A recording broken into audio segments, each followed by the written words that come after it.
Deze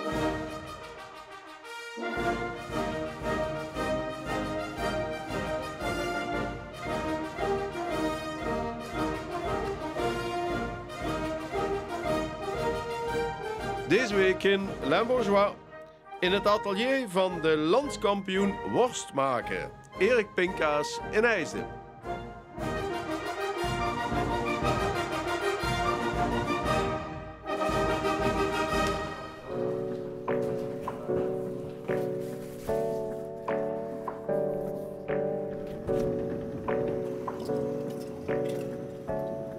We hebben het vaker over topkoks die culinair bezig zijn, maar minder vaak richten we de spot op de ambachtsmensen, die toch ook culinaire ambities hebben.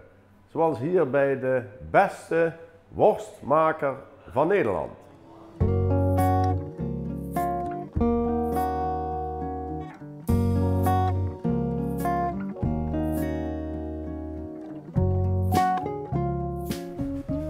Dus dit is het begin van het maken van worst? Ja.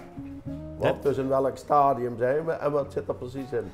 Dit is we hebben verschillende variaties. Dit is een variatie van Milano droogworst. Is met een grover pepertje, mediterraanse kruiden zitten erin. Dus, en die worden eigenlijk allemaal uitgevuld in natuurdarmen. We werken heel veel met natuurdarmen, geven aan een worst veel meer aroma, smaak en identiteit. En het vlees, dat is in dit geval varkensvlees of gemengd? Of varkensvlees met een klein beetje rundvlees. Varkensvlees is trulvarkensvlees. Het concept hebben we eigenlijk al 20 jaar voeren in het bedrijf. Vlees heeft ook een ster. En het komt uit de regio hier. We hebben alleen maar vlees uit de regio.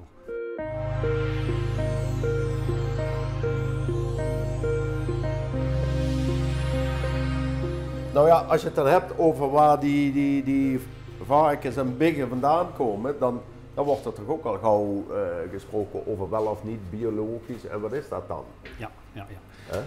Dat is sowieso het verhaal. En wij wilden ook eigenlijk op een gegeven moment varkensvlees hebben antibiotica-vrij. Oké. Dus we werken eigenlijk in het hele bedrijf met losse kruiden.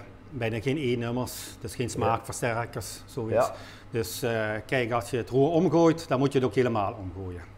Dus, en daar staan we eigenlijk ook achter. Nu ging dat, ik zal maar zeggen, worstenvulling, als ik het even zo noem, van dat apparaat naar dit apparaat. Wat gebeurt hier? Ja, hier wordt de worst uitgevuld in darmen. Dat is een vacuümvuller en dan wordt de worst dan uitgevuld. Verschillende soorten darmen en die hebben we hier dan ook liggen op een gegeven ogenblik. Dit zijn dan zeugenwitvellen genaaid. We hebben naeindes op stok waar we uitvullen. Maar we hebben ook natuurlijk kunstdarmen hier. En niet een naturindarm, die zijn met vezels gemaakt. Ja. Dus we werken altijd met verschillende soorten darmen. De hoofdmoot, kun je zeggen, is natuurdarmen waar we mee werken.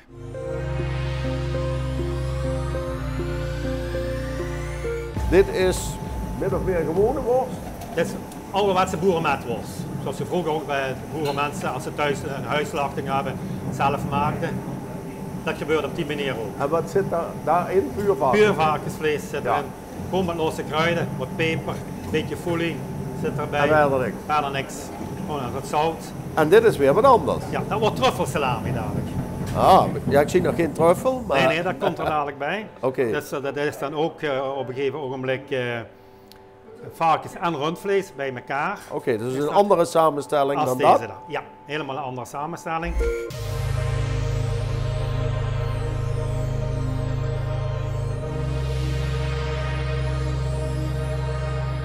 Hoeveel soorten worst maken jullie tegenwoordig? Veel. Ja, heel nee, veel. dat geloof ik veel, maar 10, 20? Nee, wat meer. Nog meer? Nog meer zelfs. Ja. We maken wel verschillende soorten, alles bij elkaar, toch wel 30, 40 stuks, allemaal wat we allemaal in draaien. Van gekookte worsten, maar verduurzaamde worsten kun je zeggen, pasteien en noem maar op.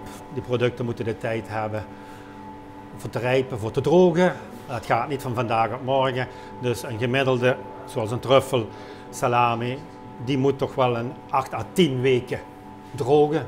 Zo. Wil hij vol op smaak zitten. Dan komt hij ergens te hangen. Komt hij hangen. Ja. Deze zijn nu een paar weken oud. Ja. Dus wat we net over hebben gehad, die hangen hier nou, zie je de kaartjes erbij gehangen. Dus die zijn ook al in de rookkamer geweest, dus die zien er heel mooi goudgeel uit. Die krijgen vanzelf kleur. Ja, doordrogen de kleur en ook heel licht even gerookt. Zodat het licht aangerookt.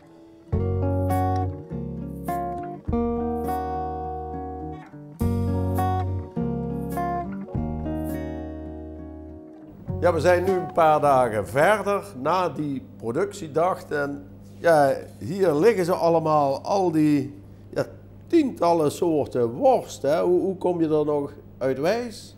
Ja, dat als consument zou ik maar zeggen. Hè? Ja. Nou, dan komen bij die worsten allemaal naamkaartjes te staan. Dat de consument natuurlijk ook weet welk soort en wat hij graag wil hebben natuurlijk. Maar dat ziet dan ook heel ambachtelijk uit op die manier. Ja, dus wat dat betreft hier staat echt een, toch wel trotse kampioen zou ik maar zeggen. Ja, dat is toch allemaal ambachtelijk. Allemaal ambachtelijk, ja.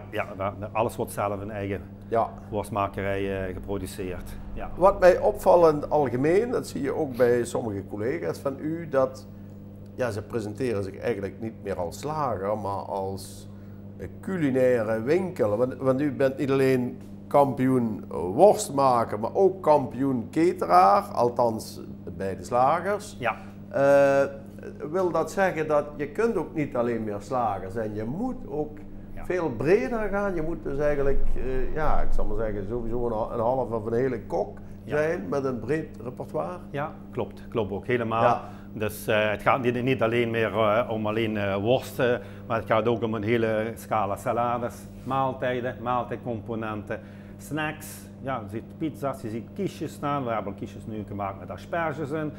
Het scala is heel divers geworden. Maar economisch moet je dan in feite ook, anders ben je te beperkt in je aanbod. Ja, nee, dat klopt ook. Consument verandert van eetgewoontes en je moet mee. Ga je niet mee, dan ga je terug. Zo is het gewoon. Dus je komt niet alleen voor een lapje vlees? Nee, helemaal niet. Dus er zijn echt mensen wat ook komen alleen wat zeggen, nou ik wil het makkelijk hebben, ik heb een feestje.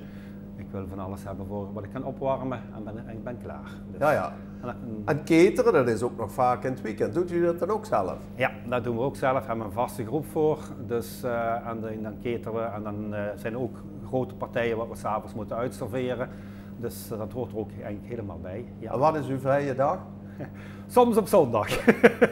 Soms? Soms, ja.